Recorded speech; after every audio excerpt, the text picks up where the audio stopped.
Moi, je vais vous dire les choses comme je les pense, avec la liberté qui est la mienne, et d'ailleurs, y compris celle que j'ai toujours eue sur ce plateau. Et on vous a jamais dit de dire Cauquet sur ce plateau. Hein. Vous pouvez essayer, y compris M. Bolloré, je ne crois pas qu'il contrôle le cerveau de personne sur un plateau, ça se saurait. Voilà.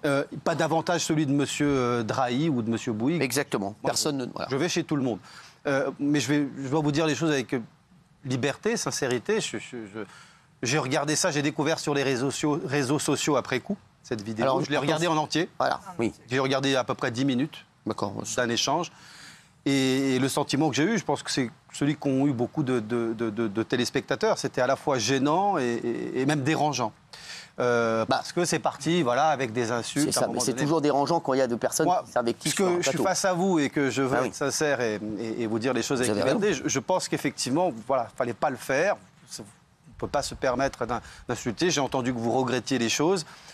Je ne suis pas là pour vous dire qu'il faut s'excuser, je ne me permettrai pas, mais je pense que les téléspectateurs et les Français qui vous regardent et qui vous ont toujours regardé, peut-être qu'on peut leur dire, peut-être pouvez-vous leur dire que vous êtes désolé de ce qui s'est passé et qu'effectivement, il faut reconnaître que ça ne doit pas se passer comme ça. Ensuite, j'ai envie de parler de Louis Boyard. Le problème, c'est que je respecte plus le public peut-être que les institutions. Et ça, c'est ce qui... Voilà. Et toujours entre autres, moi, ce que cette affaire, cette séquence de télévision révèle aussi pour moi,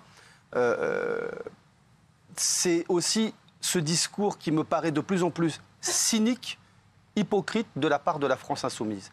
Et je crois qu'avec Louis Boyard, moi d'après ce que j'ai compris, ça gêne Mélenchon et la nomenclature de la France insoumise, ils ne se sont pas exprimés.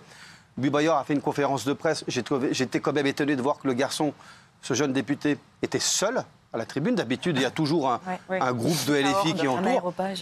Et franchement, avoir été chroniqueur rémunéré, et venir ensuite, on ne peut pas imaginer qu'il n'a pas pensé, réfléchi ou prémédité ce qu'il allait faire. Je trouve que c'est le comble du cynisme. Quand on sait que Raquel Garrido est venue ici comme chroniqueuse, qui sans doute a été rémunérée, quand on sait que la France insoumise a été parmi les premiers partis politiques à être invité, se laisser inviter, contrairement au Parti socialiste, par exemple, qui a souvent, moi j'avais des camarades qui refusaient souvent.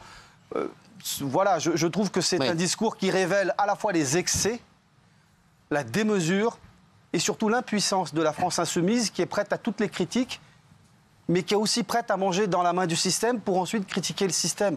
Et je trouve que c'est déplorable pour un homme de gauche comme moi de voir une gauche aussi bête, aussi impuissante, qui uniquement n'a que dans son jeu le spectacle du cirque. Et je pense que ce type de comportement dégrade la vie politique. Et il est vrai qu'on a entendu des mots à l'Assemblée nationale, une présidente de groupe LFI, Mathilde Panot, alors qu'elle a écouté la Première ministre dire qu'elle était fille de rescapé, que son père s'est suicidé alors qu'elle était jeune enfant, et venir dire rescapé, etc., sans avoir aucune sorte d'empathie, peut-être en jouant la provocation. Je pense que ça tue la politique et ça tue surtout la gauche. Il y a un type qui a compris quelque chose, qui est plus malin que tous ces excités. C'est François Ruffin, qui d'un coup se déclare social-démocrate comme Bernard Cazeneuve. Il ferait bien de méditer plutôt que d'essayer de faire, franchement, ce coup d'éclat permanent. Vous imitez bien Nicolas Sarkozy. Il ferait bien de méditer au lieu de faire des coups d'éclat permanents. Moi, ça, je vous le dis. Non, mais alors, juste pour revenir à ce que vous disiez, moi, je prends le truc comme que Jean-Luc Mélenchon, Raquel Garrido et Alexis Corbière ne réagissent pas. Je prends le truc comme un signe de loyauté. Voilà, moi je le prends comme ça. On va finir par Julien Audoul ou Pierre-Henri Dumont. Qui veut prendre la parole? Je vais la prendre. Allez-y, Pierre. Allez, j'y vais. Alors, est-ce que c'est normal de parler comme ça à un député? Non. Non. Pas du tout. Enfin, oui. Mais au-delà du député, on est d'accord. Mais même à personne, t'as raison. Je me demande si c'est pas parce que vous êtes pote avec lui qu'à un moment donné, il y a eu un dérapage. C'est ça. Mais il faut le dire à personne, en fait. C'est pas normal de parler à quelqu'un de cette façon-là. Non, mais voilà, quelqu'un, t'as raison. Et donc, à partir de là, c'est le premier point, c'est déjà de dire que c'était un moment peut-être de tension et qui peut s'expliquer. Parce qu'en fait, vous aviez en face de vous, vous n'aviez pas un invité comme tous les autres. Vous aviez probablement un ancien collègue, un ami, quelqu'un que vous connaissiez, qui avait donc des liens beaucoup plus forts qu'un simple invité qui venait une fois tous les ans ou tous les 6 mois ici sur TPMP. Donc, en fait, c'est une dispute entre deux personnes qui se connaissent. Et les disputes entre des personnes qui se connaissent sont beaucoup plus fortes qu'entre des personnes qui ne se connaissent pas, par nature. Exactement, ça ne serait pas passé entre nous. Non mais voilà. Oui, bien sûr. Vous faites la même chose ici, ça ne se passe pas. Surtout que ce ne serait pas sincère. On sentait au final qu'il y avait aussi une sorte de sincérité derrière tout ça. Parce qu'il y a une sorte d'incompréhension. Et le spectacle qui a été renvoyé, on va être très clair, c'est un spectacle qui est désolant, mais qui est Exactement. désolant pour tout le monde. Désolant pour l'émission, désolant pour l'image que ça renvoie des médias en France, désolant après par tous les raccourcis qui ont pu être faits sur ce qui est dit, sur ce qui peut être fait ici, ce qui peut être le travail des députés à l'Assemblée nationale. Même il y a encore quelques secondes qu'on entendait, oui, mais vous, à l'Assemblée nationale, vous ne donnez pas le bon exemple.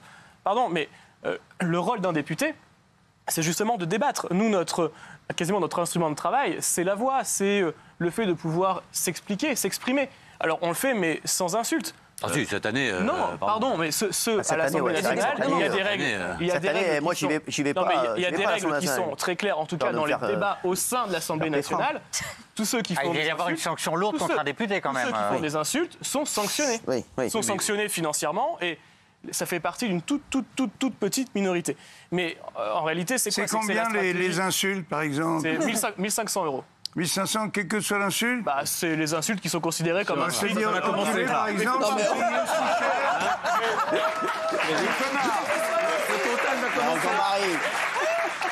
Non mais attendez, alors écoutez, je vais vous prendre 2 connards à 500 € et un enculé à 1200.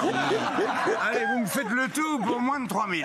On va voir ce qu'on peut faire. On va vous faire une petite ristourne. Mais surtout, à l'Assemblée, ce qu'il faut voir, mais c'est l'hypocrisie absolue des Insoumis, qui sont quasiment avec table ouverte ici sur TPMP, qui sont toujours invités dès qu'ils ont quelque chose à dire, qui n'ont jamais été franchement poussés dans les retranchements dans ce qu'ils avaient à dire ici. Ils n'ont jamais été mis face à leurs contradictions. C'est des pros de l'indignation permanente, c'est ce que disait Carl Olive. C'est les premiers à défendre même l'indéfendable, à faire des justices pour Adama, des collectifs comme cela. Et là aussi, ils sont en train de défendre l'indéfendable. Enfin, pardon, mais il a fait quoi dans sa vie, Louis Boyard? Il a créé quel emploi quand il a foutu la merde. Alors, on va le voir ensemble. Vous allez rester quand je vais faire le décryptage. Quand il attaque Bolloré, c'est combien d'emplois, Bolloré? Il a créé son truc tout seul. Moi, j'aimerais bien avoir beaucoup plus de capitaines d'industrie comme ça en France. Alors oui, il faut savoir s'il n'y a pas une concentration des médias. Très bien, il y a une commission d'enquête au Sénat déjà. Qui est déjà faite. Il demande un truc qui est déjà fait au Sénat. Mais Louis Boyard, le seul job qu'il a créé, c'est le sien, c'est celui de dealer de drogue. Au bout d'un moment, ça va 2 secondes, quoi. Les leçons de moraline... On va le voir dans un instant. Et c'est cette indignation permanente, cette volonté de l'extrême gauche de toujours jouer sur la division des Français les uns contre les autres, parce que c'est la stratégie du buzz permanent. Et c'est comme ça qu'ils gagnent, et c'est comme ça qu'ils veulent gagner. Je voudrais quand même juste rappeler un truc, parce que personne ne dit rien. J'ai cru comprendre que M. Boyard voulait aller en justice. C'est vrai que son droit le plus strict. Je rappelle que Jean-Luc Mélenchon a été condamné pour injure publique. Oui. Non, mais juste qu'on le sache. Donc à un moment donné, ceux qui jouent ça me fera encore un le point verbe mauvais se font rattraper par la réalité politique comme par la réalité judiciaire. Donc ceux qui ont déjà été condamnés pour injure publique, et je pense que c'est la gêne de Mélenchon, ne vont pas venir nous expliquer je ne sais trop quoi. Je crois que ce sont les limites de ce discours, vraiment. Moi, je crois que vraiment, si on veut retenir quelque chose au plan politique, moi, je suis venu que pour ça. Pour dire ce que je pense en tant que responsable et dirigeant politique. Vous êtes à côté du prof de sport. C'est que... Justement, il faut... 15 minutes de gymnastique. C'est un moment un peu sportif. C'est que je pense qu'on ne peut plus continuer à dégrader le débat public comme ça.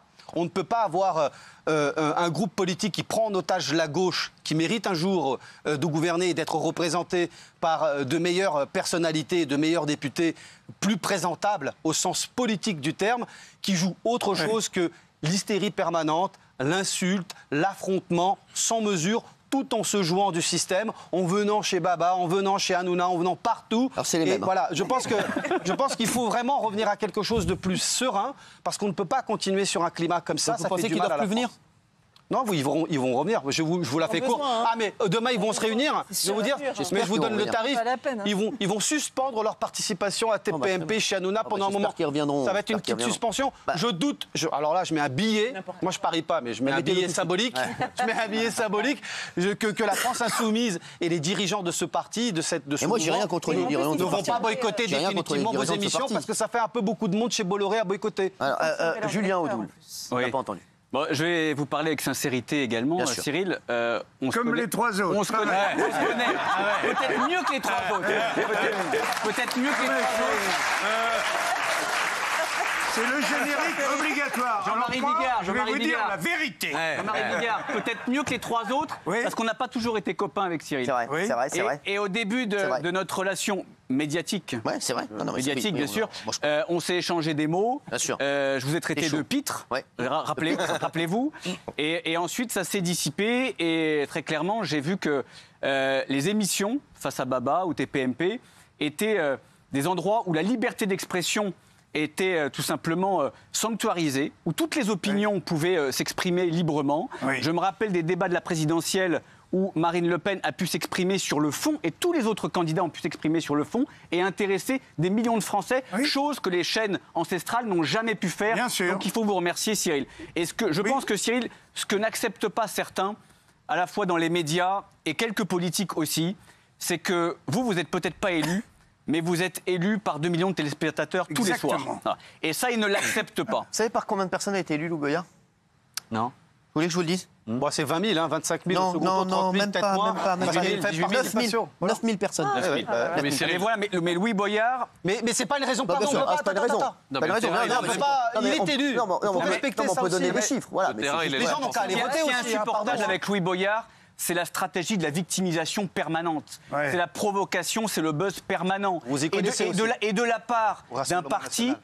qui est le parti des insulteurs en chef à l'Assemblée nationale, Ouais. qui insulte 13 millions de Français, d'électeurs du Rassemblement national, de nazillons, de fachos, de peste brune, etc. à l'Assemblée, mais on en prend des vertes et des pas mûres. Et là, dès qu'ils sont celui qui a demandé à quelqu'un de retourner en Afrique, Ouais, à ouais, député ouais, on n'est pas là pour ce c'est débat. un date chez vous. Monsieur hein. Rian, Eduardo, Stupel. on en a déjà parlé ici. Quand on fait de la politique, Non, mais moi, fait de la politique, c'est qu'on accepte d'être chahuté sur les plateaux de télé, qu'on accepte d'être chahuté par les électeurs. Monsieur Rian-Sipel, un exemple qui nous relie tous les deux. Vous m'avez traité de salaud après l'affaire du voile en 2019. Est-ce que je suis allé pleurer ma mère ou appeler Amnesty International? Non, c'est le jeu politique, c'est une insulte, c'est brutal. Pour autant, encore une fois, j'ai pas convoqué une nécessairement commission une d'enquête. insulte. Vous insultez Vous pas m'avez les gars. traité de salaud, monsieur Moi, j'aime pas les Rian-Sipel. insultes. Pas les insultes. Monsieur Moyard, s'il n'aime pas la contradiction, s'il a peur d'être chahuté, il ne faut pas se présenter devant les électeurs, il faut faire autre chose, il faut Parenthèse retourner sur le dealer mot dans les salaud. quartiers. Le mot salaud est un mot employé par le plus grand écrivain et philosophe français du XXe siècle, Jean-Paul Sartre, qui a fait une analyse beaucoup une plus référence large. littéraire. Et qui Alors, peut tout à fait. Et qui C'est un peut homme tout de à fait- culture. et Alors, qui peut tout à fait Eduardo, s'appliquer un à homme de l'extrême culture. droite. Eduardo, donc je peux insulter un député de salaud? Ça passe. Non, mais vous êtes libre.